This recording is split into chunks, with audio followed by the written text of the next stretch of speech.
Over. Okay, today we're looking at question 3 from the 2025 AP Physics C mechanics test. This is the released version.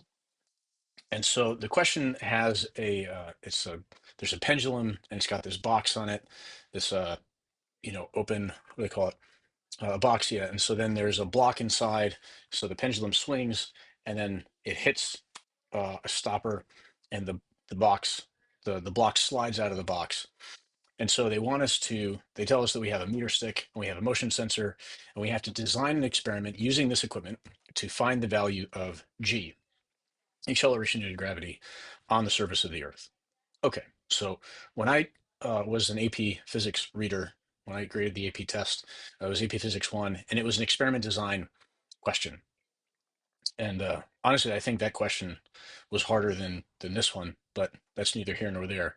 So some key things, you want to mention the equipment that you have, and you want to describe how you're going to use it. So I said I'm going to use the meter stick, so I'm naming the equipment, to do what? To measure the height before the block is released. Okay, great, right? I'm specifying before the block's released. What am I measuring? I'm measuring height. And then I'm going to use the motion sensor. I'm identifying the piece of equipment to measure the speed, right? So that's the quantity of the block as it leaves the box. And then I'm going to repeat this for various heights. So I'm telling you what I'm going to use, how I'm going to use it, and the data that I'm going to get. And then I'm talking about, doing that multiple times. So that's part A. Part B just says describe how the data collected could be graphed uh, to be analyzed to determine the value of G.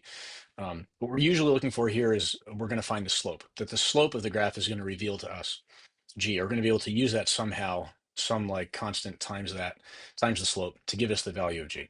Well, I'm starting with my equation, conservation of energy. So initial gravitational potential energy equals the final kinetic energy, so mgh equals 1/2 mv squared. Solving for G, because that's what I'm trying to find, I end up with G equals Vf squared, so the final velocity squared, over 2h. All right, so what does that mean? That means that I can use the square of the velocity as on the vertical axis, and I can use the divided by the height, so that, right, because it's rise over run. And then I can take half of that, right, and then the height will be on the horizontal axis as the independent variable, you could say. And so then if I find the slope, I just have to multiply that by 1/2, and that'll give me the value of G. Now, that's not the graph that they give us. There's a different graph that I end up having to do later, but this describes how I could use these values to get the value of G.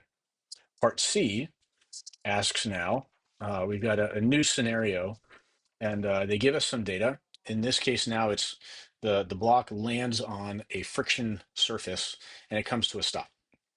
Okay, so we're in conservation of energy mode. And so we're always thinking like, what am I going to use? Conservation of energy? Am I going to use dynamics? Am I going to use momentum? Here we're continuing our thought using conservation of energy. And it's real simple. It starts off, the system starts with some gravitational potential energy. And then there's some energy lost due to friction, a non-conservative force, work done by a non-conservative force. And then I end up with zero energy at the end, right?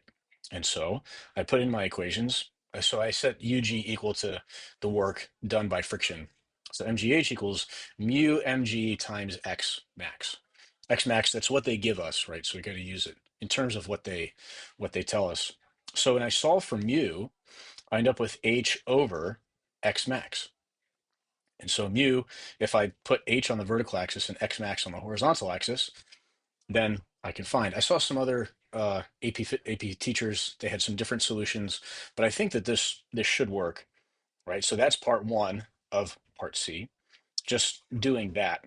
Two is actually doing the graph, part two, right? They say to plot the points. And so they give us the points. So I plotted them out here. And then part three is a best fit line. So here's the best fit line. Three, tried to put it through the center of the points. I'm trying to not go beyond the points that I have. And then D, now I have to use the slope to calculate the uh, coefficient of kinetic friction. And so I find 2 points that are easily identifiable, pretty close there to those, those grid lines, those grid line intersections. And so here's this point, here's this point. Now I find the slope formula. And when I do that calculation, I get 0.43 as the coefficient of kinetic friction. So experimental design, data analysis, um, standard fare for a AP Physics test. So thanks for watching. Don't forget to like and subscribe.